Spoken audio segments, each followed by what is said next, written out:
Welcome, Fantasyland. We are back for a special edition of the Daylight Draft Room. I am JD, the Draft Room Baller. And I got a special one today, guys. We are not only drafting a 125 FFPC BBT for $40,000 live on the air, but I've got my good friend, you know him from the PlayerProfiler. For all my old GOAT District fans, he was my co-host on the show for many years. He is Dan Williamson, and he is on with us tonight. Let's get the draft room. Here he is. Let me get him in. Now you are on the clock. Let's go to our draft room. And there we go. Danny boy, welcome, buddy. We are on the clock. All right. Yes. Let's we got Barkley, Jefferson, or Gibbs for me. What do you think? Yeah, I mean it's for sure one of those. I was hoping Bowers might fall.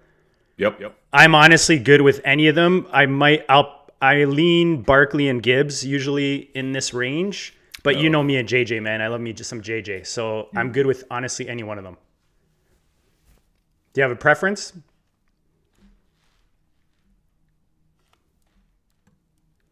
Did I lose you? You're frozen. You're frozen, brother. 15 seconds left. You're probably going to get Barkley here. I might just leave it with Barkley then.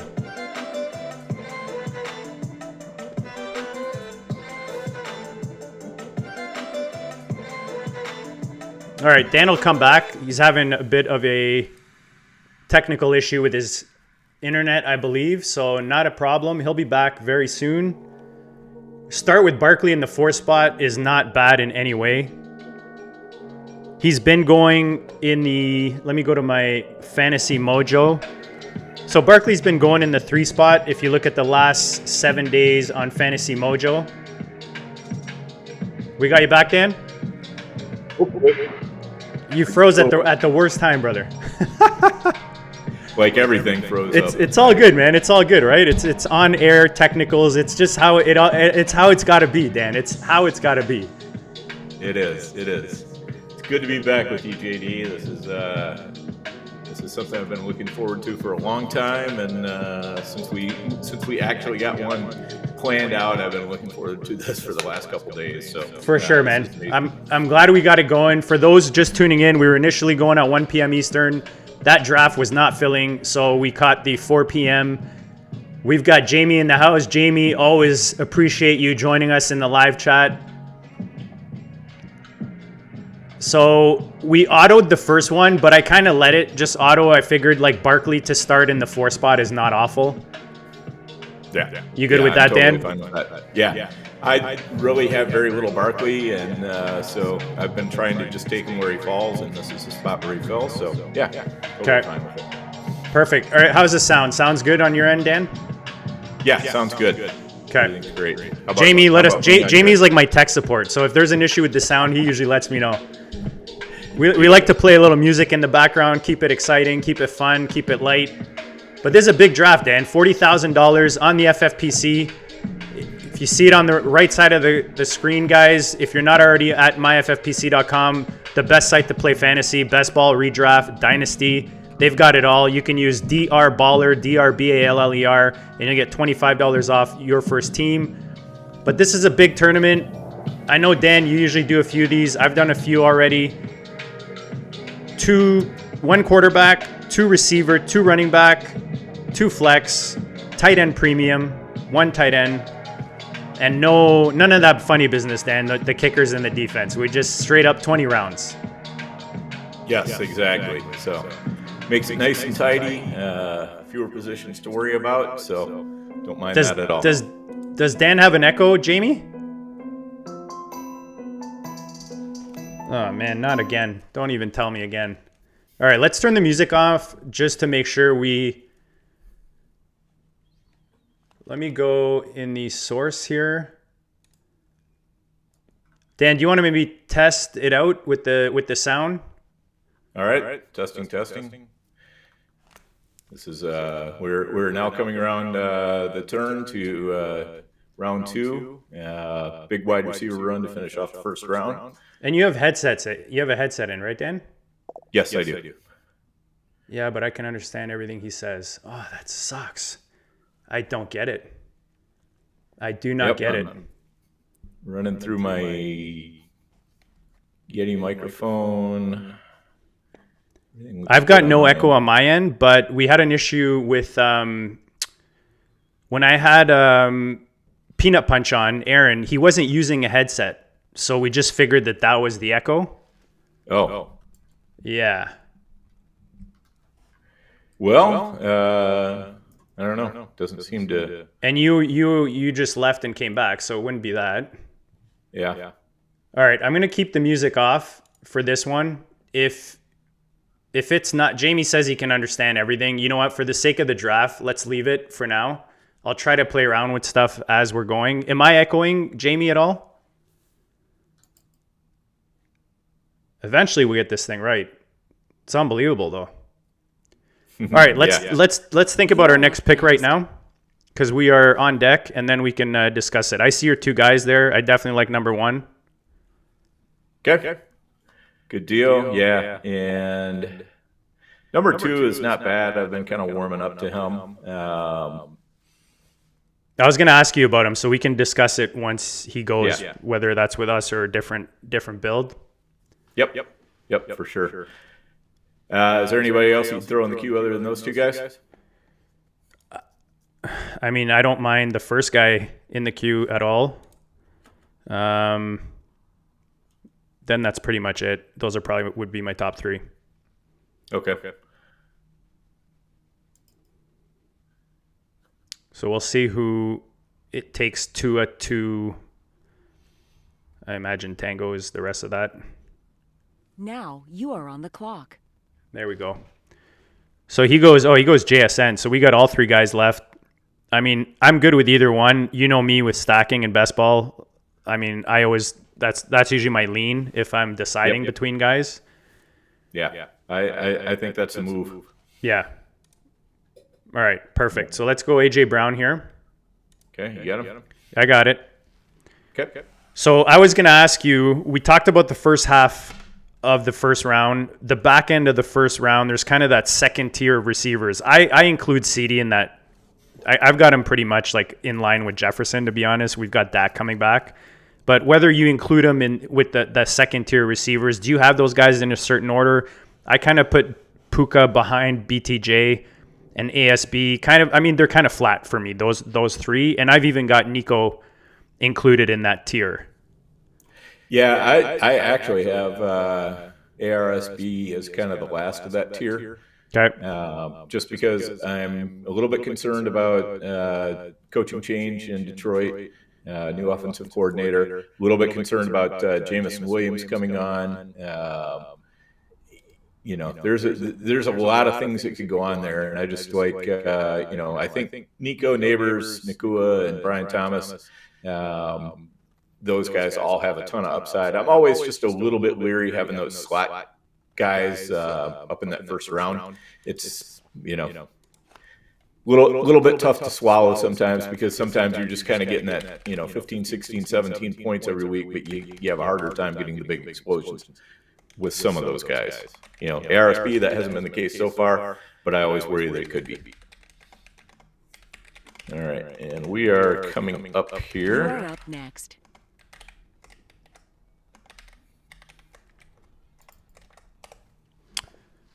Throwing a couple guys in here. Now you are on the clock. Yeah, you got to see my T-shirt, Dan. There we go. Say no more. That'd be my first choice. Mine too. He's usually my first choice in this round. If you guys have checked out my videos on TikTok, did a whole one on George Kittle. I just took him in another 125 that I'm doing a slow one where I'm documenting every pick. And if you're good with it, Dan, let's go GK over here. Let's do it. I think he's a cheat code, to be honest, this year. If you look at efficiency last year versus the volume he got compared to the top 2 guys, he got like 2/3 of what a guy like Bowers did, and he finished ahead of him in fantasy points per game. You got Debo leaving. You've got question marks with Ayuk. Yes, Juwan Jennings is there. Yes, you've got a second year in Ricky Pearsall, but you know they're going to lean on George, in my opinion. Yeah, absolutely. I mean, I think there's a little bit of concern that they could go up and, grab Colston Loveland or something like that. But on the other hand, I think that would be a little bit more of kind of the understudy role for the first year type of thing. I don't really think that's going to I don't think they're going to be like putting Kittle on the bench for Loveland or anything like that. So I'm relatively unconcerned about whatever they might do in the draft. It's funny because that same draft, I just took Loveland in the 9th with Kittle. He's my favorite tight end right now in this rookie class. Yeah, same for me. He to me just has a little bit more upside. I find that blanking on his name, Tyler Warren, is a little bit more of the, he's a very well-rounded tight end, but you almost want that guy who's just a little bit better at receiver than blocking. And I think that's Loveland. So he's a guy I think's got a little more juice, can get down the field a little bit more. Both very good players, so I don't mind having either one. Trying to do a bit of tech support here while. Now there you go. Here we go with settings. So, if anybody's not watching on YouTube, we've seen the first two quarterbacks go off in this round. We've had Lamar Jackson go at the 301 and then Josh Allen at the 307. I've been seeing those two go in pretty much either order, and often they're moving out in the first round. And yeah, Jaden Daniels coming up right after that. Not a big surprise either. And we're coming around to the end of the round. So far this round, we've got 3 quarterbacks, 3 running backs, 4 wide receivers, and a tight end.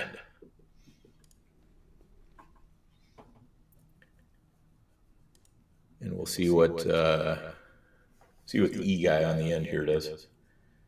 I would say the guy's name, the name of the team, but that's the thing with these live drafts, right? It's you want to make it valuable for the audience, but it's hard because this is for legit money with the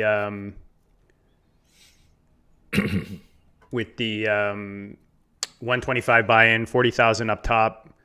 We are doing it live. There's no delay. I could have put like a bit of a delay, but I don't think it's as fun with the chat if they're following along. So we speak in code. We talk about basically guys we have lined up in the queue, and then I have it so that I'll pick Dan's brain and we can talk about certain guys as they go off the board. Make it a little safer, yep. I guess you could say. One guy I wanted to ask you about is, well, 2 guys actually that I wanted to ask you about. The second round, CMC is a guy that I this year is a guy I have trouble clicking on. Is he a guy that I should not be avoiding? Is he someone you've been drafting? What are your thoughts on CMC 2025? I don't have too much problem taking some CMC. I mean, I don't want to be overweight on CMC, but I also don't want to be severely underweight either, just because, if he is healthy, man, he can absolutely crush leagues. So he's a dangerous guy to fully fade.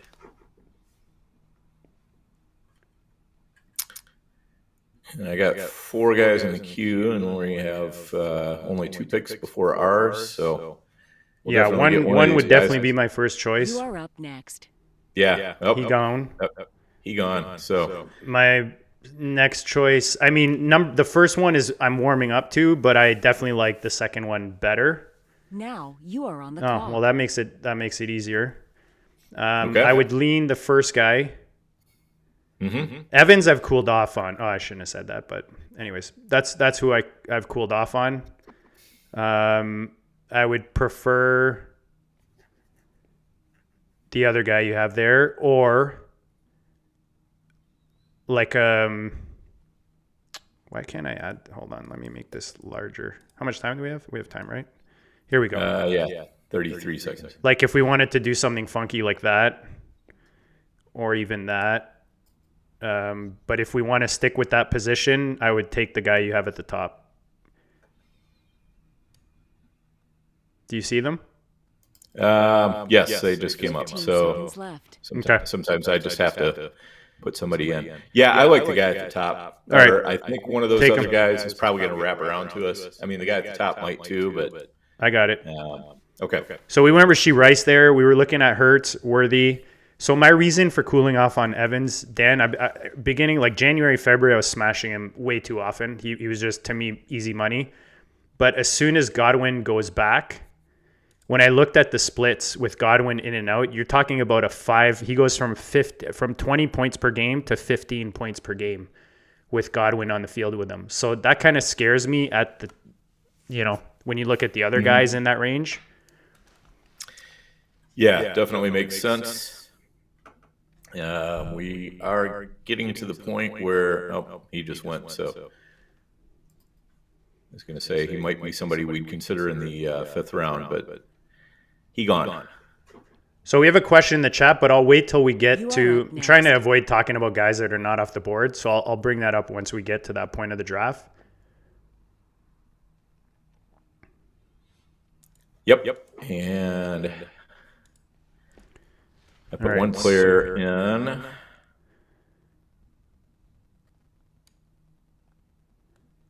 Anybody else you see? Hold on, for some reason I'm not seeing my queue is empty. Let me just refresh here. Okay. Yeah, that's who I was. That's where I would go. Oh, okay. Oh. Well, guess we won't go there. Yeah. So there's a few. There's the guy you have there, which I don't have a lot of, so I don't hate that. But then I also like kind of these guys that I just threw in there. Yeah. I like both of those guys. I like the first guy a little bit better just because I think there's going to be a higher target load. Okay. Well, I mean, he's the first guy in that offense, in my opinion. So let's go there. Yep. That's usually another tiebreaker. I just added one more guy. Okay, let me look really quick. Let's see if it's the same guy I was thinking.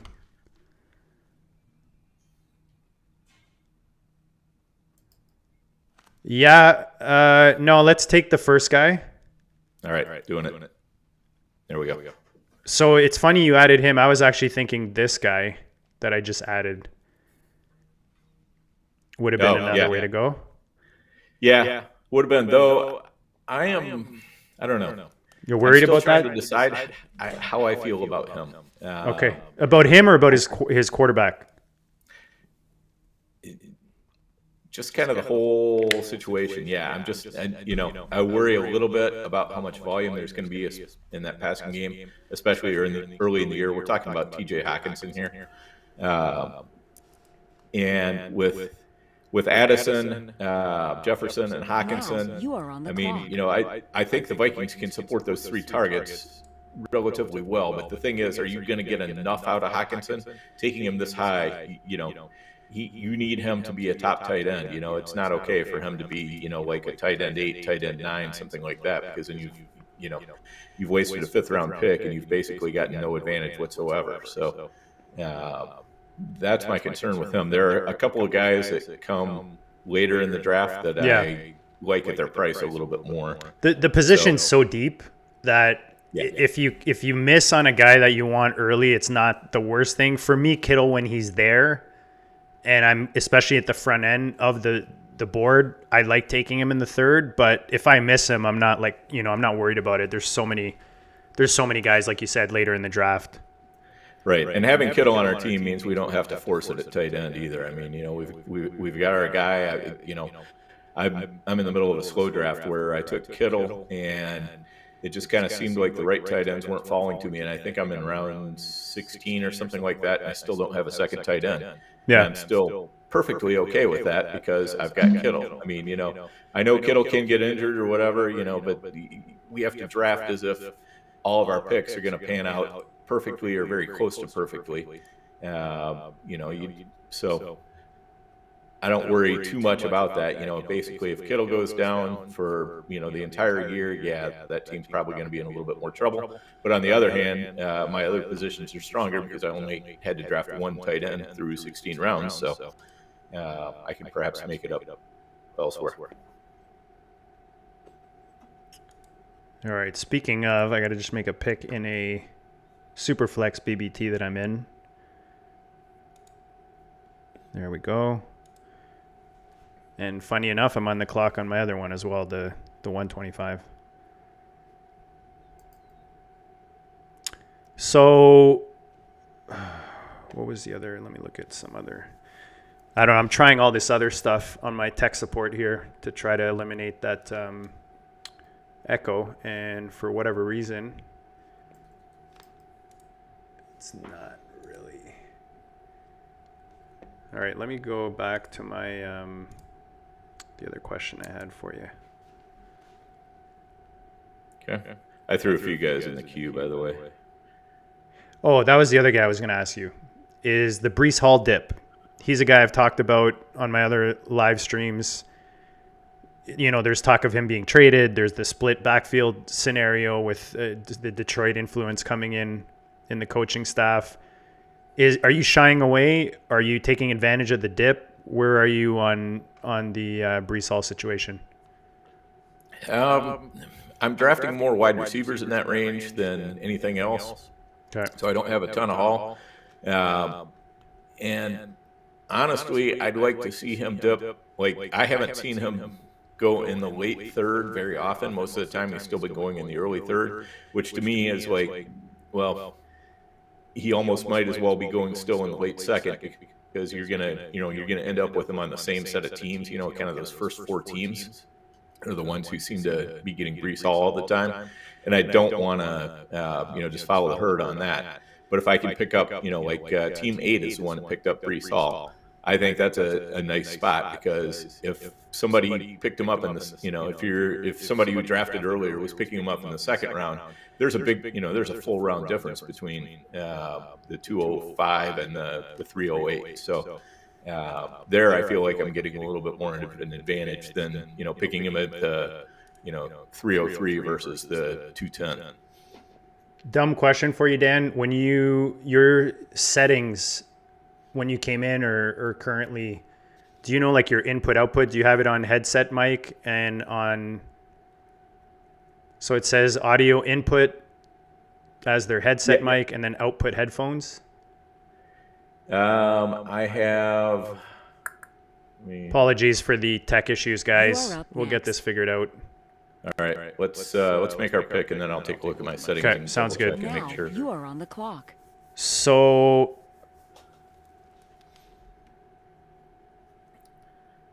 I kind of like number 2 in the queue. yeah, that was going to be one of my questions. Where does he Because usually? I feel like there's a pretty good chance one of the other 3 guys comes back to us. Is there anybody else you'd be putting in the queue that you're not seeing here? What round are we in? 6?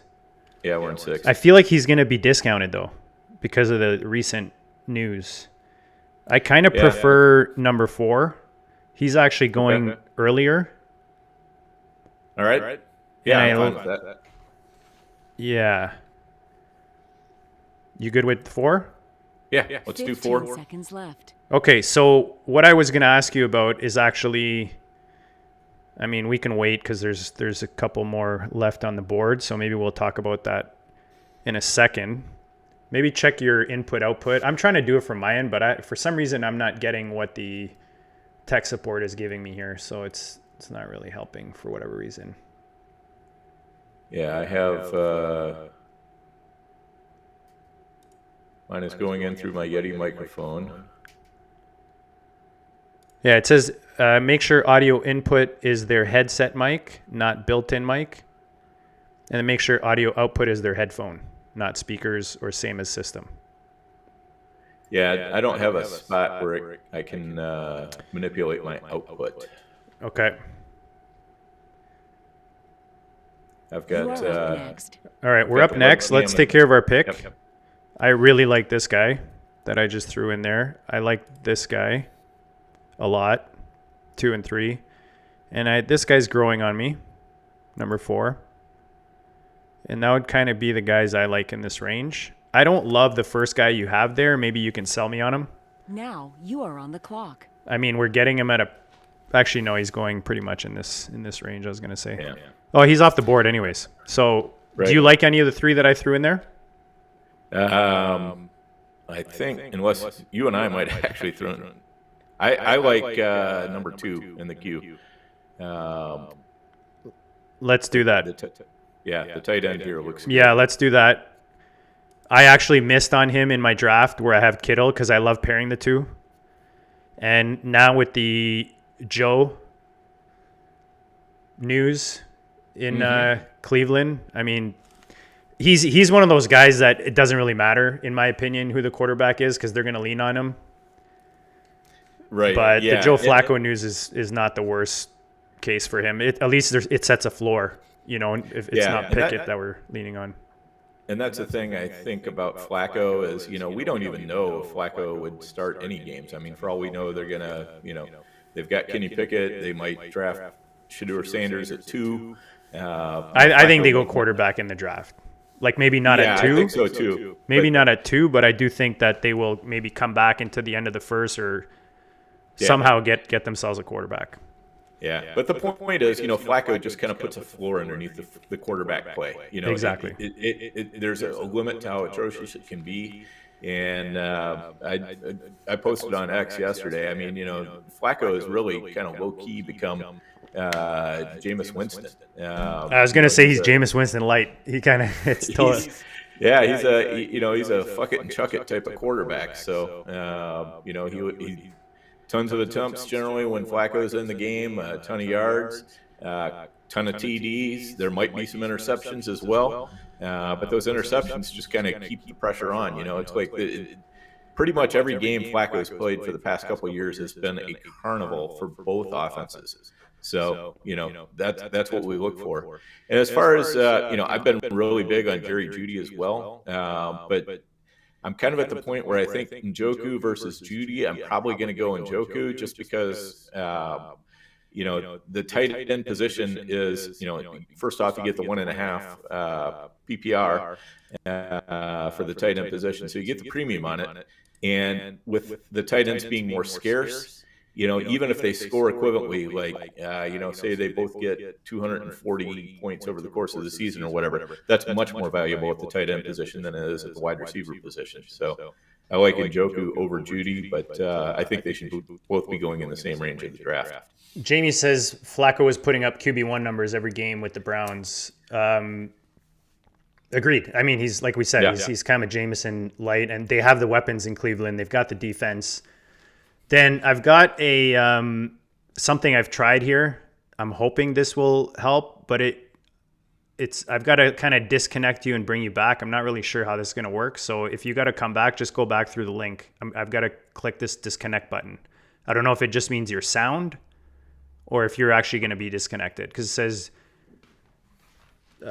settings will take effect after guest disconnect and reconnect. Okay. You know what? Let's make this pick first. Maybe let's do this turn first, and then I'll try that. Okay. Maybe we can get rid of this echo situation. So we still have our top guy at the top of our queue. Yeah, I'm a little bit less high on him in best ball, just because he's kind of one of those guys who's more of a floor guy than a ceiling guy. You are up next. And he just I don't love the guy that's at the top of our queue at all. He's a guy we could talk about. You are on the clock. What I like about him is just the fact that he's kind of, if they don't draft anybody, he is going to be in a real good position to benefit from it. But I do like the second in our queue better. I wouldn't mind getting the second. I feel like I keep missing him. Okay. There's the other guys that I like, and I know nobody likes him, but I just threw the number 3 guy. I love the 4 guy that you threw in there. He's definitely I'm a big fan of him. Okay. And otherwise, like if we wanted to go high upside, I just threw a 5th guy in there that people don't seem to like anymore. All right, I'm going to take the first guy out. Yep. All right. Which one do you like the best out of those 4? You know what? 15 Let's seconds do left. the first guy. Okay. Go for it.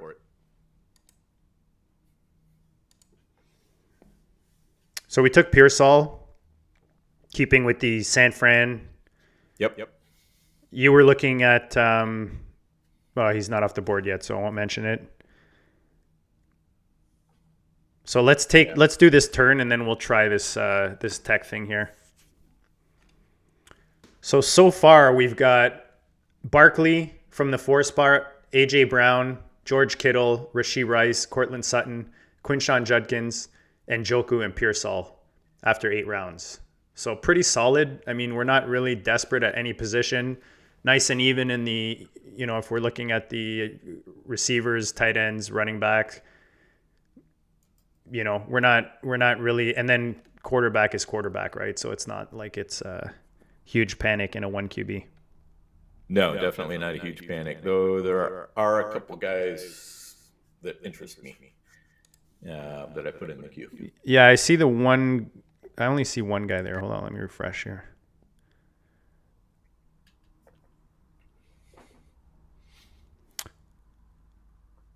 Yeah, I mean 2 or 3. 2 definitely now that we have the 2 pieces that we have. Yeah. He makes a lot of structural sense. The other one is a pure upside play. Yeah, no, I've been taking a lot of him. I know. So let me see where they're going. I think they go one after the other. Yeah. In the next round. So I mean, it's now or never with either one. Right. Do you have a preference for this build? I'm okay either way, honestly. I like stacking, but I'm not. I don't have to do it if I think there's somebody that's much better, and I think we can go either way here. If I'm torn, I usually lean on the stack. But if you prefer the other guy, like I'm fine with it. 15 seconds left. No, I'm okay. I'm okay going that way. Okay. So we take Purdy here. Not a very popular pick these days in drafts.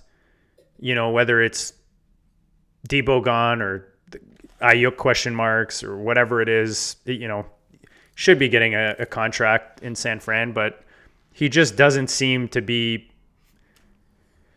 I don't know. There's not much love, anyways, for Purdy these days that I see out in fantasy land. But he's been not. Nobody's really pushing him up the draft board, basically. Exactly. All right, you want to try pulling me and. All right, let's try this disconnect thing. Hold on. All right, let's see when Dan comes back. Jamie, you're going to be our tech guy again. Let me know if we still have that echo. Be nice to figure this out because it's super annoying. I apologize, guys, for the echo that we're getting here.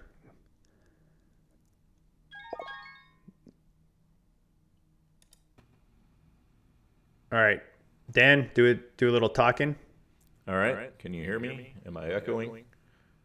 How are we sounding? How's that, Jamie? Do we still have an echo with Dan? I know he doesn't like our Purdy pick. That's all right. Still the same. Oh man. Oh, there's Best Ball on call. What's up, Best Ball? Thanks, guys. Again, I'm not really sure. I don't know what else to try. I'll have to do some tests on my end then, I guess, once we're done this stream.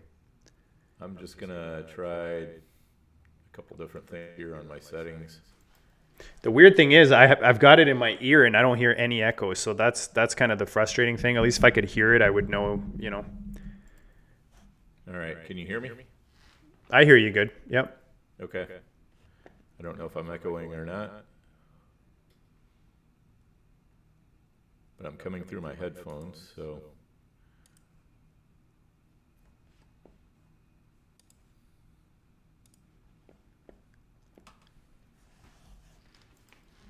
All right. It sounds like they can still hear you fine. Okay. So it might just be a little annoying. So again, guys, apologies. Appreciate you guys joining in.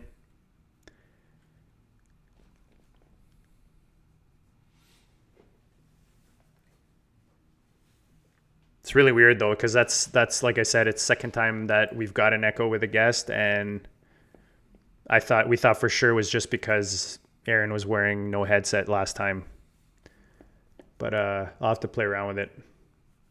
I'll get my 8-year-old to be on the other end and there you go. Play around with it, figure it out. Good plan.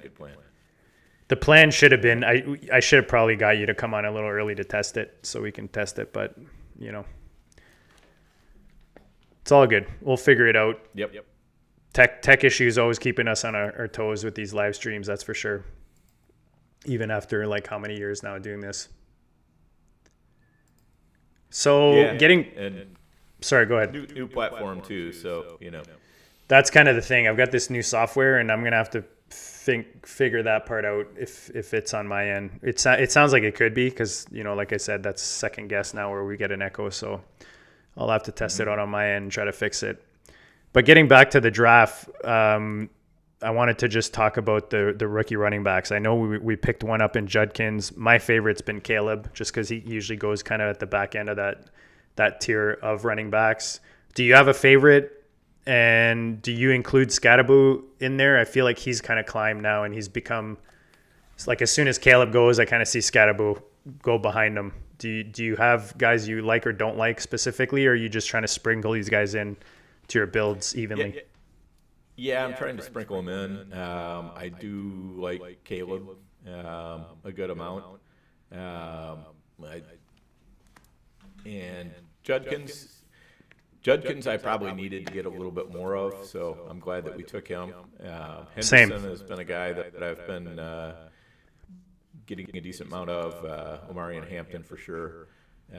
So the one I've probably gotten the least of is Genty, just because there are so many just juicy targets right where he's going.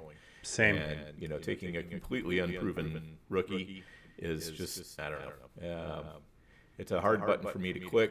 I think he's going to do great. I have no question about that. But it's like, I don't know if taking a running back there is the right move.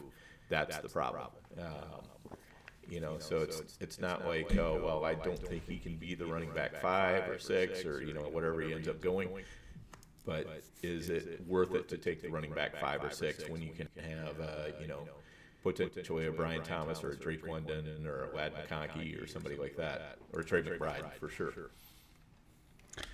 Yeah, that's the thing. Even on the back end, like if you don't take him, let's say if you're in the 8, 9, 10, 11 range, if you don't take him there, usually the 12 spot will take him, and he doesn't really make it back to that early second. So that's kind of where I've been missing on him. Yeah, I without seeing a landing spot, it's hard to put him in the first round for me. You are up next. He could definitely land in exactly the right spot. There's no doubt about that. But now you are on the clock. Smash Scadaboo. I was literally, you literally took the words. I was literally gonna say exactly those words. Smash it. Let's do it. Nice. I did not think he was going to make it back to us. I didn't think so either, and I actually kind of spoke about him before I should have, just keeping with the let's not talk about who's not off the board yet. But I love our trio right now with the running backs. Do you have any thoughts on landing spot or how early he goes in the NFL draft with Scadaboo? Scadaboo, I think he's going no later than the third round. So I think it's possible he's a second rounder. It's going to be, to me, more, second or third is less important than where he lands and what kind of role he's likely to have out of the gates. But, he's got a skill set that's really nice that should be able to contribute as a rookie. So that's why I like taking him there. Yep. I have not been able to get him. That's kind of what he's kind of like Pearsall for me. Like he'll just go either way earlier than I think he's gonna go, and I miss on him. So I'm glad we got Judkins, I'm glad we got Scadaboo, and I'm glad we got Pearsall. Those are 3 guys that I'm missing right now in my FFPC BBT portfolio. Good. I like the build so far. So far we have Purdy at quarterback, even though Jamie doesn't love it. We got Barkley, Judkins, Scadaboo, and then at receiver AJ Brown, Rashee Rice, Sutton, Pearsall with Kittle and Njoku. I mean, you can't go wrong with those two in a tight end premium. Yeah. You are up next. I do love that duo tight end because, it kind of leaves us free to, hey, if there's a tight end we like further down the board, we can take him. And if not, I wouldn't have a real problem going in with just these two tight ends and saying that's our tight end room. So we have a lot of options. Coming up on this pick, I like now you are on the #1 clock. in the queue. 1912 in the house. The GIF master. Nice. Yes. Love it. So, All right. yeah, interesting guys you have there. I mean, the first guy, I get it. It's just so not exciting, and he's another guy I just have trouble clicking on. So I should probably have more of him. He fits well in our build. 3 out of the past 4 years, he's gotten over 130 targets. Yeah. Last year he was hurt. But I guess my thing with that is that the guy behind him hasn't been there. That's kind of my only rebuttal to that. Downs? 15 Yes. seconds left. Downs has been there. I don't know. Okay, I I like 9 or 3. Go ahead. I mean 1 or 3. Let's go 1. All right, let's take Pittman. So yeah, what I was saying is just because last season Downs was there. Was Downs there the year? Oh, he was injured though the year prior. That's kind of my point. Yeah, he was a little bit injured the year prior. But to me, Pittman is the guy down the field. Pittman's a little bit more the guy who's more likely to score the touchdowns. Pittman's got a nice track record. Basically, when you've got 3 of the past 4 years with over 130 targets, I like betting on guys like that, especially this late in the draft.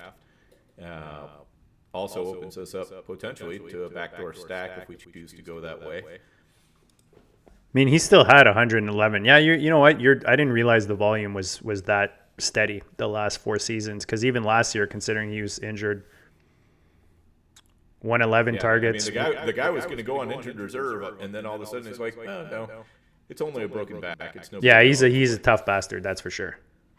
Yeah. I mean, I love Pittman coming in. It's hard to call myself a Colts fan anymore, because I find like with fantasy, I'm not really like a fan of any teams anymore. I'm more a fan of players, and I like certain teams just because schemes and stuff and coaching. But I mean, when he came in and the Colts drafted him, I was definitely happy because he's a dog, as they say. Yes, definitely. All right, so you know what? That's again, this is what's fun about drafting with someone, right? With when you tag team a build together, that's kind of the fun part, is you get to maybe get guys you don't have as much, or maybe you get talked into guys that you haven't been drafting, right? Yep, exactly. And I think there's a chance that we'll see the guy that you were hoping to take still on the board when we come back. Yeah, Christopher, that was kind of, I was telling my wife, unfortunately this time of year I'm at the mercy of these live drafts, because you try, like Dan and I planned for the 1 p.m. It looked like it was going to fill the quickest out of the 125s today.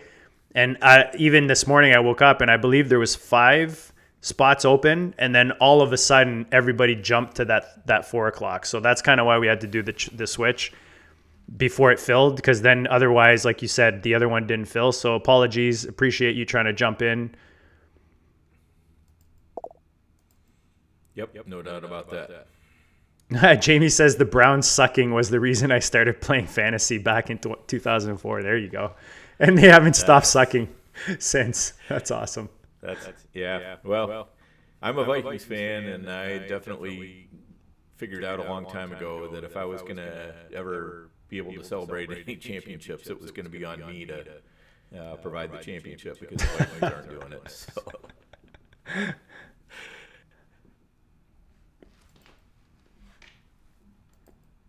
I mean, I feel like they're just missing their quarterback. You know what I mean? Like when you think about Cleveland, like they've got Tillman there, and they've got Judy, they've got Njoku, they've got, they could use some help out, some younger legs maybe at running back. But otherwise, like the defense is solid. And if they take Hunter, which is what it seems right now at 2 in the draft, he should help kind of on both sides of the ball. Yeah. Yep. No doubt about that.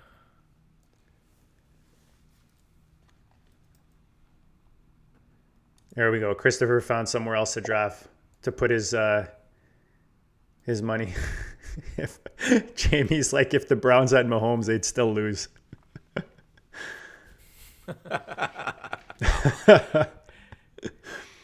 Yeah, that's a jaded Browns fan right there. I mean, even Stefanski. Is it Stefanski? I can never say his name properly. Stefanski? Yeah, Stefanski. Stefanski. He's legit. So you would think that they could just get that quarterback position figured out. Yeah, and he was not. He definitely has not seemed like he was a fan of Watson. He seemed, every time he was up in a news conference, it kind of seemed like he was just sort of spouting the company line that he was told to say. Who was a fan of Watson? I still don't understand that move. Let's just dump $200 million bucks. The owners who paid him. Unbelievable. That's who was his fan. You are up next. So if this guy falls to us, we have to take him, right? Oh, did he? No, he's still there. So. Yeah, he's still there. Yeah. I love it. Now you are on the clock. Dylan Sampson it is? Yeah. All right, Boogie. Beautiful. All right, so we have 3 rookie running backs. Behind Barkley. It's beautiful.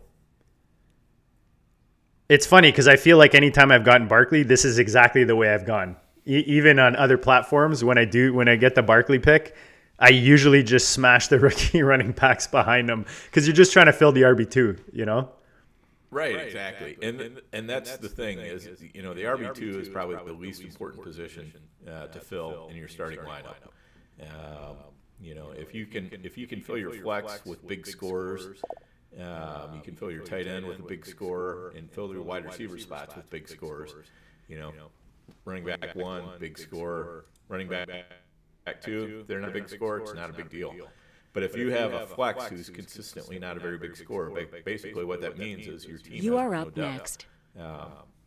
which is not what you want to see. So if you're going to be short anywhere, it should be at running back. I like number 2 in our queue here a lot. Okay, that's an interesting one, Dan. Let me see here. I'm good with it, and we can talk about that. I mean, that's a good talking point. I had a whole live draft stream on that specific topic, and I just feel like, man, fantasy players are so impatient. Yep, definitely. But the upside, it's like I think about stocks and just the way I trade, and I mean, I'm not buying something when it's at the top. I'm waiting for it to correct and come back at like a discount, you know what I mean? To buy it before the upside pops. And I feel like that's a perfect example of that. Definitely. So if you want to go AR here, I'm fine with it as our QB2. Yeah, and we go, excuse me, the backdoor stack with Pittman. Exactly. And he's perfect with a guy like Purdy because Purdy's not necessarily like high ceiling. I mean, when he's playing well, he can put those like Baker Mayfield kind of, games out there, but I feel like AR and Purdy are a nice balance.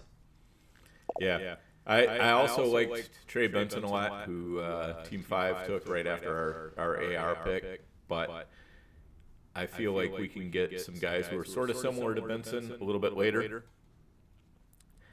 We'll see. But Benson, I think, still has some potential upside. Though the Cardinals really do like Connor. I expect that as long as Connor's healthy, he's probably still going to be the alpha for this entire year. I mean, they just paid him. They regard him as a team leader, and so I think Connor has a ton of respect inside the locker room and also within the front office as well, which is a nice place for an older running back to be. Which is one thing. That's one reason why I like Connor a lot. I mean, if he'd have lasted to our pick in the 6th, I'd have smashed Connor over Judkins all the way. Yeah, Benson would have been my other pick there for sure. It's funny because you're probably you might not like this, but I was deciding between, and it was like I kept going back and forth between Caleb and Connor in the 6th of my draft as my RB2 because I have Bijan as my RB1. And I was going back and forth, and I ended up going Caleb just because I just figured the upside. It's a BBT. But yeah, he's Connor, right? He's a warrior. He puts up the points. It's still a little scary at his age. What are we looking at? 30? Is he 30 yet? I think he'll be 30 this season. But yeah, he's taking good care of his body. Cancer survivor. Yes. Dude's tough as nails. Totally. Yeah, 29.9. Yeah, no, trust me, I racked my brain on that one for a while. And I just, for whatever reason, the rookie fever kicked in at the last second and I decided to go Connor there. Caleb. Yeah. Big running back run going here. We've had, since we made our pick, six of the remaining 8 selections in that round were all running back. So people snapping up a little bit of value because I do think the value had kind of people had gone away from running back for a while. There were barely any running back picks in like the prior 3 rounds, so that ended up being a big running back round because everybody was seeing the value and felt the need for running back. Yeah, 8 running backs off the board in the 13th round there. That's a nice little run. But only 4 running backs in the previous 3 rounds. So, that's kind of, when you see that happen, you know there's a run coming. So let's see what else we have here.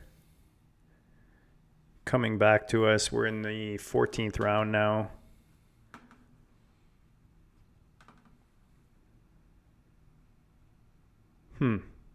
Oh, I definitely like this guy. I just threw one in. Yeah, I was going to add the guy you added. This guy's definitely one of my favorites in the 5 there. We got this guy as an option.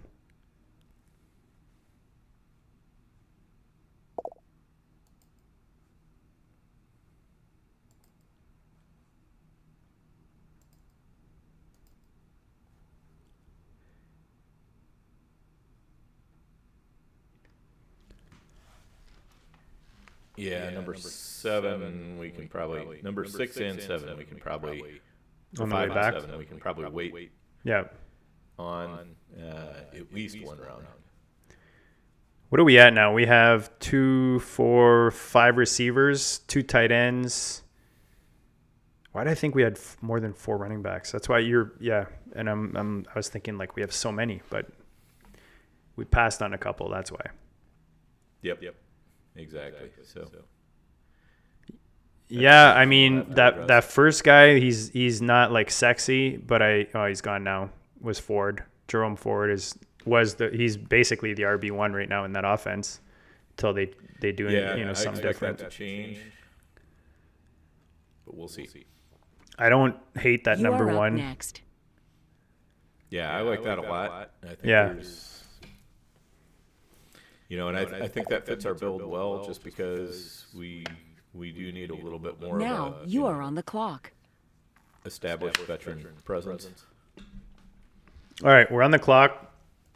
We have right now behind Barkley 3 rookie running backs. Do you want to go Corum? Yeah, let's do Corum. I think he makes sense here. I like the upside. You know that offense is going to be firing this year with Stafford back and them adding Adams. Anytime, I want to say McShay, but it's McVay, right? Yeah, McVay. I've been watching way too much McShay lately, or his mock drafts. So it was like the first name that came to my mind, and then I'm like, wait a minute. But I kind of like that. I feel like whenever it's like either Benson or Corum, if you miss on Benson, you can usually get Corum. Mm-hmm. Yep, definitely.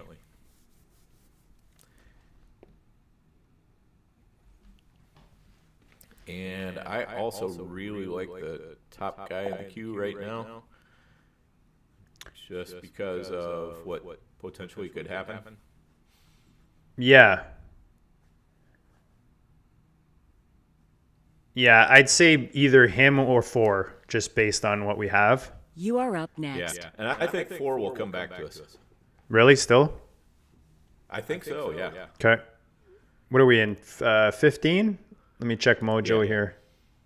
Yeah. Yeah, and guys, if you are not signed up with Fantasy Mojo and you're playing a lot of FFPC, you are missing out. Yeah. No better source of ADP than Mojo. You can look at different draft boards. You can, there's just so much great information there for FFPC players. Yeah, I was telling Darren, I mention it pretty much every stream I do, is you gotta have, because I was saying, even if you don't necessarily draft on FFPC, which I don't know why you wouldn't, but even if you didn't, having that ADP would help you on any site. I mean, when I'm drafting even on another platform, I still have Mojos up. Like I'll have the BBT ADP up just to kind of Now you are on the clock. guide me through the drafts. So if you still like that first guy, I'm fine with it, because I don't think I have one share. Oh, well, then let's do it. All right, let's go Braylon Allen. Like you said, with the Breece Hall news, if they do ship Breece Hall out and they don't necessarily bring a significant piece in the backfield from the NFL draft, I mean, Braylon Allen his stock will just fly up. Yeah, exactly. And the thing is I think Breece Hall is kind of a trade candidate, even if he doesn't get moved during the draft here. All the way through training camp. Even in the first few weeks, he's a player that could move, because he's going to be in his walk year this year. He will not be under contract for next year. I think the Jets would be kind of crazy to sign him to a massive contract unless, they feel like they are on the cusp of a championship run or something like that for 2026. It just, to me, it doesn't make sense for them to try to retain him. It would be better for them to, do something in the draft either this year or next year and get something for Breece right now. Because Braylon Allen and Isaiah Davis, those guys, both looked absolutely fine when Breece was out last year. So I think the Jets' best move would be to trade him, but also expecting front offices to be rational is something I've sort of given up on. True. Kind of like this guy that I just threw in. Yep. I'm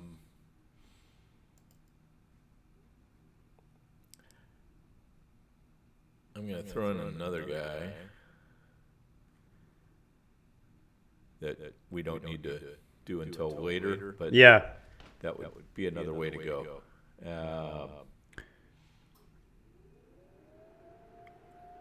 Because it's, again, betting on, certain things to happen age-wise to certain players.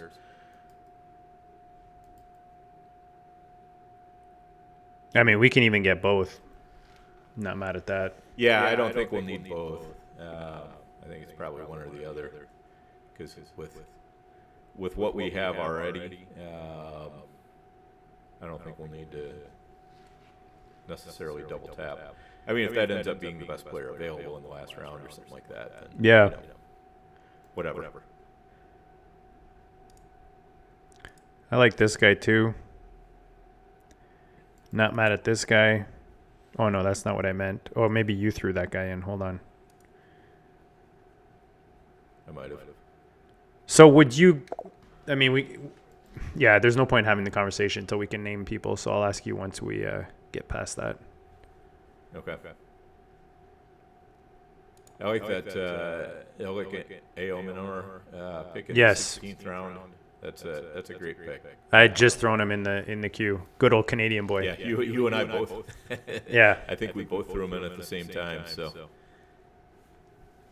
yeah, that's a player I've been drafting frequently. Yep. Same. So there's like a flat kind of tier with the rookie receivers, and I was gonna actually ask you, like, who do you have right now? As it sounds like there's maybe 2 guys going in the first round, and then it'll be like early second, and then there's kind of like a bunch of them that might clump together. Who are your kind of favorite guys? Who do you think goes in the first round right now? The first round I think is going to be Golden Well, is for sure. let me just turn something off here. Yep. Oh, and Jalen Noel went right after A.M. Lenore. Sorry, buddy. I had to turn the heater off because all I hear is the fan in the background, so apologies. Who did you say you had at the top of the rookie receivers? At top of the rookie receivers, I mean, obviously you got Tut. Golden is, I think, a sure bet for the first round. Travis Hunter, of course, is going to be first round. The only question is how much receiver does he play? I think Igbuka and Burden are the only other possibilities for the first round, and I kind of see them as either, late first, early second. I don't really differentiate much between the late first round and early second round. To me, the first round is kind of divided up into the, there's like kind of the really blue You are chippers. up next. And you never know how late that tier is going to go, but usually it's 10 to 15 players, and then after that, like that, the first half of the second round is all kind of the same thing to me. All right, so we got to make some choices here. Now you are on the clock. Christopher likes our Braylon Allen pick. I see your questions, guys. I'm just trying to wait till these guys go off the board. All right. Well, actually, we got to get back to one of Jamie's questions after we make this pick. Okay. I don't mind number one. Yeah, for me, 3 or 6 better than 2. I feel like number one fits pretty good right now. Yeah, I'm fine with that. And then we can maybe take... Okay, let's go Pierce, just because we've got the AR stack. I mean, he's one of those guys that in best ball, he's perfect because he gets those 2 or 3 spike weeks where he only needs like a couple receptions and he's going to blow the top off for like 120 or whatever. Yep. And then I put number 6 on there. We don't need to take him this round, but I put him on there because he's a guy who's involved every week. So he just kind of throws a little bit of a floor. Oh, yeah. He was my RB2 for one of my triflexes all last You are season. up next. Right? That's how sad that team was. But sometimes we have, players we don't want to brag about, but like I was saying, that RB2, that's a place where you can, Now you can be a you little are bit on the leaky. clock. all right. All right. I kind of like adding one of those. Like, I kind of like that one, the guy we have at the top. I feel like it solidifies that position. Yeah. Or do you like number 2 better? I like 2 or 5 because they give us a little bit of upside, but I think we can wait on 2 if we wanted to go that way. 5 Yeah. we might have to take here. I don't hate 5. Number 1 loses a bit of glare with. Yeah, you know what? Let's go 5. Okay. You want to go 5? Yeah, I'm good with that. I think that's a pure upside pick. 15 seconds left. All right, let's do it. So we go Arroyo here. Upside behind our top 2 guys in Kittle and Njoku. Is he your 3? Your tight end 3 right now? Or do you have someone ahead of him? Sort of. I mean, basically, he's the guy that I think probably Fannin is my tight end 3, but Arroyo is right behind him. Juicy. And the thing is with Fannin, I mean, he could go either direction. I mean, he was super, super productive, but then, he's also playing in a different level of competition too. It's like Corey Davis was super, super productive, but in college, but it just didn't translate to the pros. We could see that, and sometimes we see that, at that level of college competition, that it just doesn't translate to the pros, but other times it does. So it's a little bit more of a crapshoot. Whereas Arroyo, I think with me on Arroyo, it's more about how long will it take him to. Do you see the 2 guys go right after? The 2 guys we had literally in our queue go right after Arroyo. We had Higbee, So then funny. Gray, and then Arroyo. And that's fine. I mean, I would have. I think Gray is a really nice pick because he's available so late, and there's a lot of potential upside with him too. If anything happens to Kelsey, age related or injury related or whatever, or else he just decides to become Mr. Taylor Swift and He's already Mr. Taylor Swift from what I could see. How much? well. I just want to go back to Jamie's question because Garendo is a guy I was drafting quite a bit, especially in the last few weeks. Just with the whole, it's kind of that hedge against C. It's not really a hedge because I haven't been taking CMC, but thinking CMC is kind of a little frail right now. To put it lightly, where are you on Garendo? Yeah, I think if you're out on CMC, then you probably better be in on Garendo. To me, the biggest concern would be that this is a deep running back class. The 49ers have a lot of picks. There's going to be some competition coming, but is it going to be a guy who's going to actually challenge Garendo for second banana here in 2025, or is it going to be somebody who's just kind of redshirting and then they'll make it a little bit more of a competition the following year. People call Garendo injury prone. I'm not sure that that's exactly accurate. I think it's a little bit too soon to make calls like that. He looked good, man. He looked good last year. Even like receiving the ball, like down the sideline, like he had some really big plays. Right. Yeah, for sure. Christopher is asking with Jack Betch, what are your thoughts on him? I know he's on Player Profiler. His best comparable is Josh Palmer, good old Canadian kid. He's the tight end. Is he converted tight end or he just has tight end size? 6'1", 214. Betch, as far as I know, he's been a wide receiver. Okay. Though. Maybe that's what I heard. Just because he's such a big dude. What are your thoughts on him? Do you think he's a guy that could produce in year one? Are you taking him in best ball, or do you think he might take a bit longer to start producing? He could. I've got him behind Manor and Noel and Higgins and that tier. I've got him a little bit behind that, but I know a lot of guys have him up in that tier or even ahead of those guys. So, and there's some analysts that I really respect who are saying that. So, I'm more of a guy who outsources a lot of my rookie, scouting and so forth like that. I'll take a look at the analytics of it. I'm not a film guy at all, though, so I leave the film scouting to the people who have actually done a lot of it and seem like they would be better at it than me.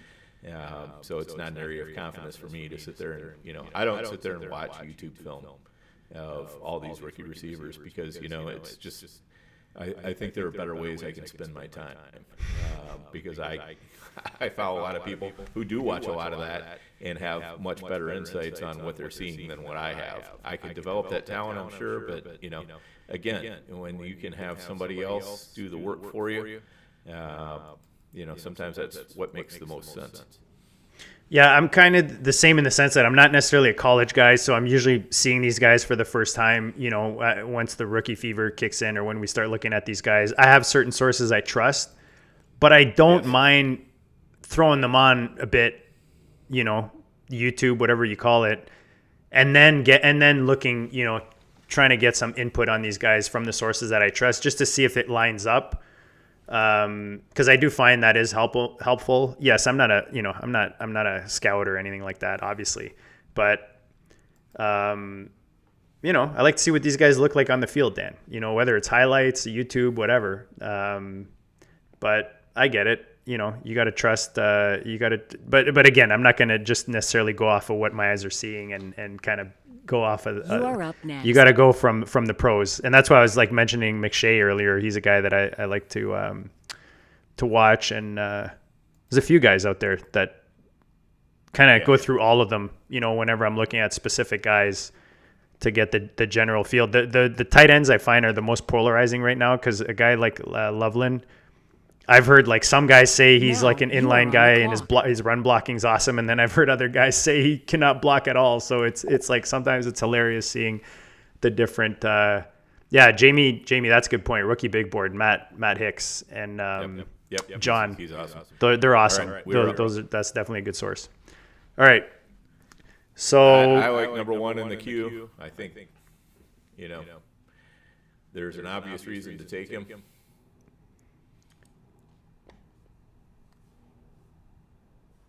you know what? I guess in this case, I would probably do it because they're gonna probably alternate in some manner. Yeah. Is that the thinking? It just kind of, and basically I'm looking at what's left at quarterback, and there's nothing that's really, 15 much of a seconds left. guarantee. It locks it in. It locks it in. I don't think we need to touch quarterback after this. I think we're fine with Okay. Purdy, Richardson, and Daniel Jones. We should have somebody starting every week unless we just have terrible luck and they end up on the same week of buys, San Francisco and Indianapolis. But that's a chance I'm willing to take. No, I'm fine with it. Like I feel like that's the one team where I might do that. In a 1 QB. Yep. Because at least you're locking in your QB2, and let's face it, if Purdy and the Colts quarterbacks flop, then our team flops anyways at that position. So, right. All right, I kind of reorganized a little bit. So 19th round, there's two more picks. These are 20-round slims, as they call them. I think we need for sure one more wide receiver and probably one more running back would be the way I'd play it. What do you think? You are up. So right now we've got 3 quarterbacks, 2, 4, 6 running backs, 2, 4. Here we go. 2, 4, 6 receivers, and then 3 tight ends. Yeah, I mean, I'm fine with our running back room the way it is. Okay. So I would either go 1 and 1, or I would just smash 2 receivers. Okay. Because again, I feel like our RB1 spot, I unless it's a bye week, is pretty much locked in. Now you are on the clock. So I've got one running back in the queue. Is that a move you would make or not? I mean, I personally wouldn't. I usually take him if I don't have the first guy that we took. Exactly. Okay. Yeah. Then I'm fine with any of the other 3 guys that we have. I find Everybody else the number 3, not even like for stacking purposes, but I just find like he's so cheap right now for upside. Right. So I'm fine going there, but if you prefer one of the other 2, I mean, I really like 4 too, so I'm good with either one. Yeah, I like 2 and 4 just fine, but 3 is it's cheap. I just feel like it's kind of like his 15 quarterback. seconds left. So we're talking about A.D. Mitchell here. I just feel like him and AR right now are just being disregarded, Yeah, and taking 3 Colts receivers, it's a little bit interesting. But on the other hand, we've got one of them is Pittman, and the thing is, by taking 3 Colts receivers, I think we're going to get one pretty good score every week out of those 3, and then you've got A.J. Brown, Rashee Rice, Cortland Sutton, and Ricky Pearsall to cover the other wide receiver spot plus a flex or 2. I expect Njoku, Kittle and Njoku, I expect them to both enter our lineup a lot. So I think one of them is often in the flex. So.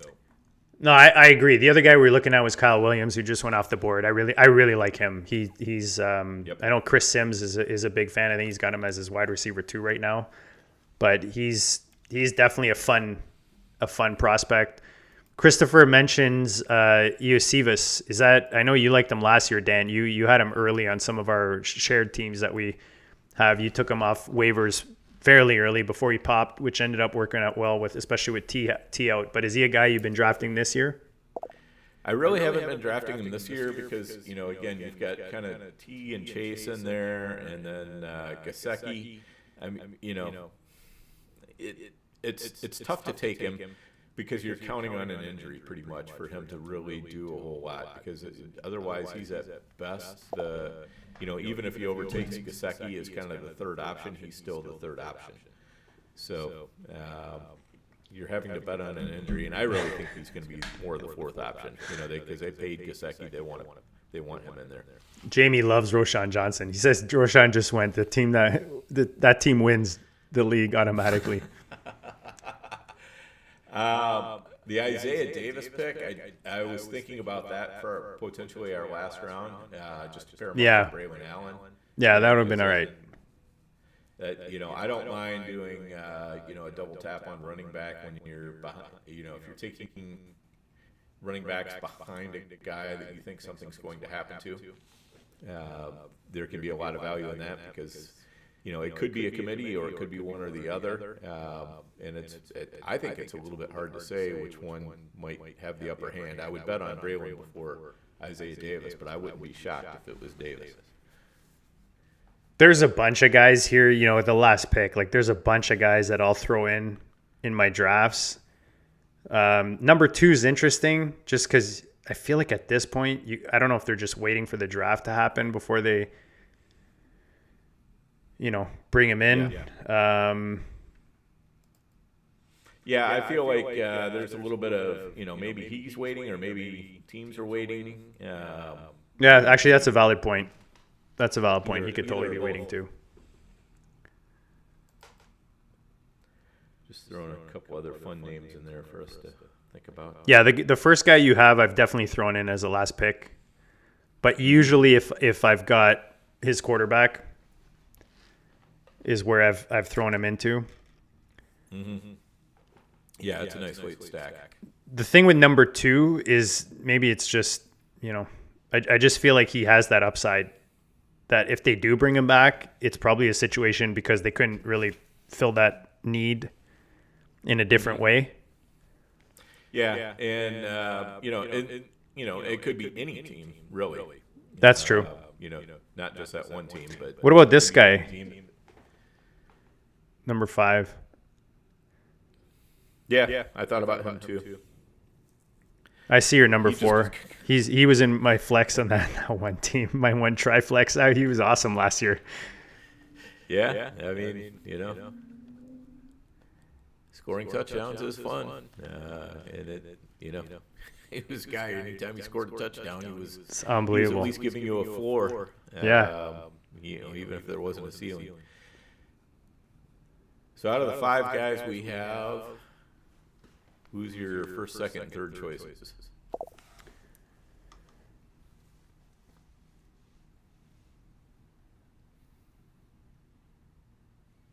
I'd probably go 2. Okay. 3, I don't mind. I just feel like he might be the 3rd or 4th in the pecking order. Yeah. That's kind of my worry. Whereas kind of a special teams guy. Yeah. But on the other hand, we know the offensive coordinator. You are up next. Sometimes makes some weird decisions. That is true. Now you are on the clock. Very true. Yeah, I'm good with 1. I'm fine with 3. Let's do 1. Let's just do it. It fits our build right now. We've already got those we have 2 pieces, no, from that team? No, 1. Yeah, let's throw him in there. I just feel like he has the most upside right now. Yeah.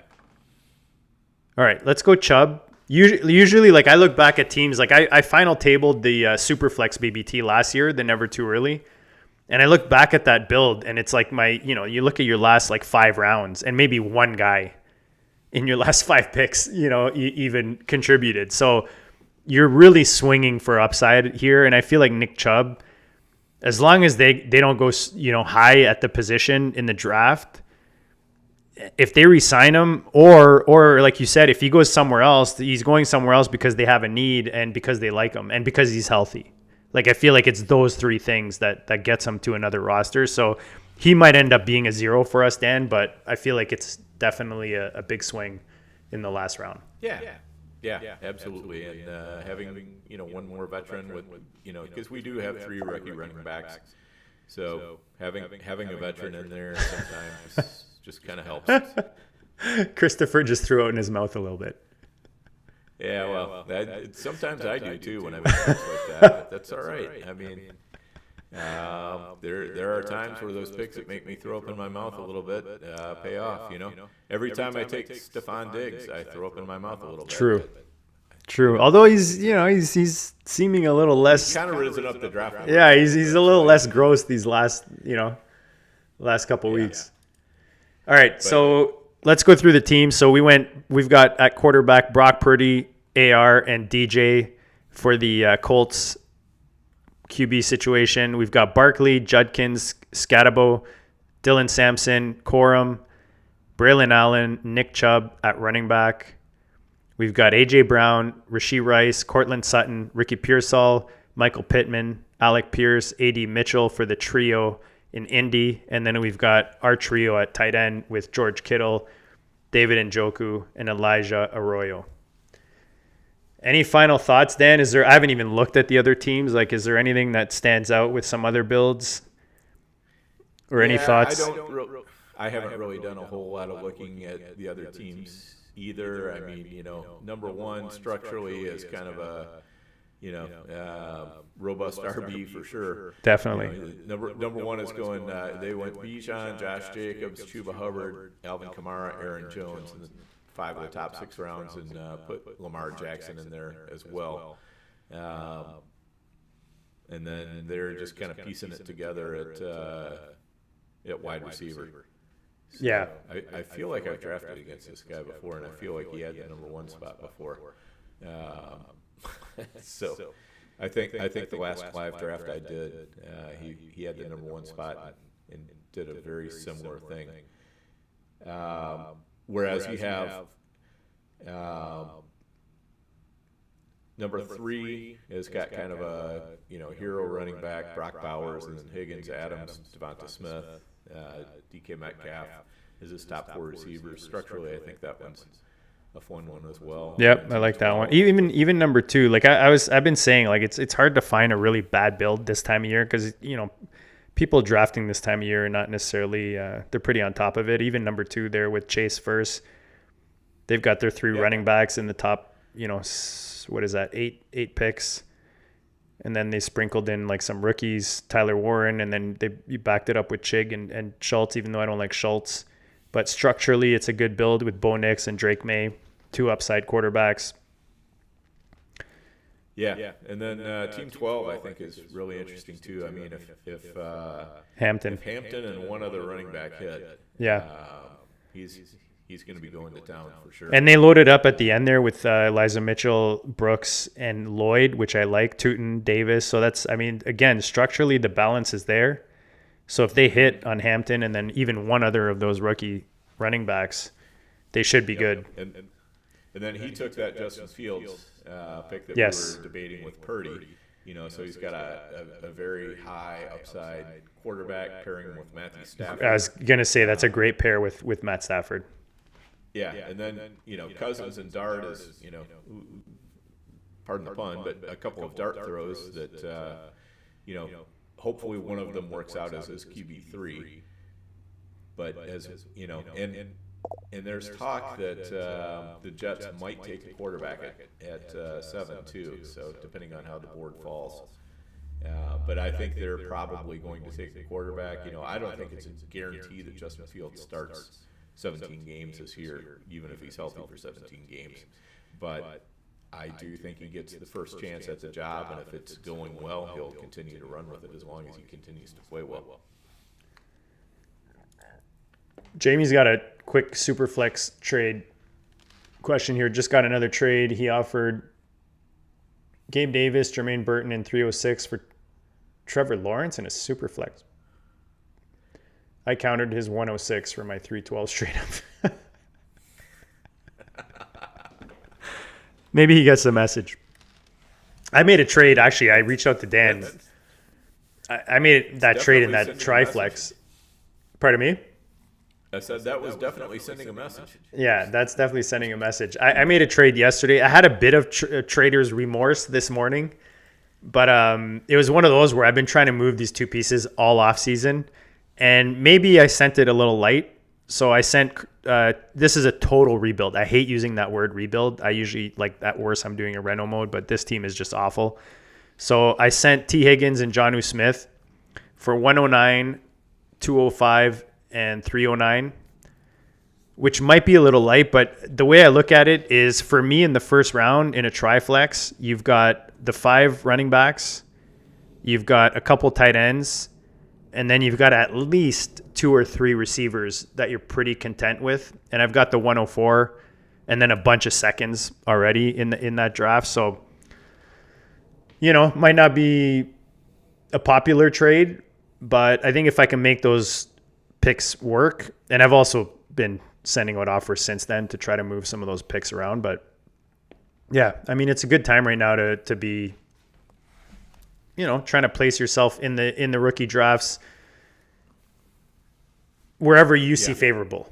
I don't know if you see like a tier breakdown right now with the first round in kind of a super flex tight end premium. Is there a spot where you're trying to stay in the first tier or second tier, I guess, at this point with a guy like Genty there? Or yeah, the way I look at it is it's a little dangerous to try to think of it too much in terms of tier breaks right now, just because landing spot is going to really mess some guys up and it for sure boost other guys. So, the tiers often change. As far as, player talent, when they're, 2 or 3 players that are clearly more talented than anybody else, I'm comfortable making tier breaks there. But I think right now, you're really looking at, there's, Genty is kind of in a tier by himself. And then there's a tier of, I think anywhere from 5 to 12 players, depending on how landing spots work out, that, you could be looking at a tier break at 106. You could be looking at a tier break at 201 or 202. It's hard to say. Yeah. I mean, it's gonna be exciting. The rookie draft, the NFL draft this year that's the fun thing with fantasy is it's fun leading up to it. It's fun before the combine. It's even more fun after the combine, leading up to the draft, and it's gonna be way more fun even after the NFL draft. So a lot of dynasty. Hopefully, I can get you back on, Dan, and we can just talk shop with more dynasty and best ball strategy and that kind of stuff. But it was fun doing this live draft with you. Again, guys, apologies for the technical issues and any echoes that you're hearing with our guests, but we'll get that fixed up for the next one and make sure that's not an issue anymore. If you're still willing, smash the like button. Appreciate that, and make sure you subscribe. I'm doing at least 3 or 4 live best ball drafts every week on this channel, and going to be bringing in a lot more guests like Dan, and trying to help you guys become better drafters as well. Best ball on call. Appreciate your time, Dan, and Dan, I as usual appreciate your time and always love getting on with you. Yeah, this is a ton of fun, JD. Appreciate you having me on. Feels like old times. So it's been too long since we've been on a podcast together. JD and I did a good bit of drafting together last year. So even though we weren't podcasting, we were still doing a lot of drafting and everything together. So and we'll continue to do so this year. But now we'll have a platform to do it on podcasting as we draft a little bit more. For sure, we co-own some dynasty teams. We've got an entry into the main that we won last year that we'll definitely draft. We'll see if we can get it on the live stream. But you can find Dan actually on PlayerProfiler on the X Machine. If you're not already, you definitely have to be following him. The Overhyped Sleeper, no E on the end. I'm the Draft Room Baller, JD. Appreciate all you guys hanging out. All the love in the chat. And we'll check you all later.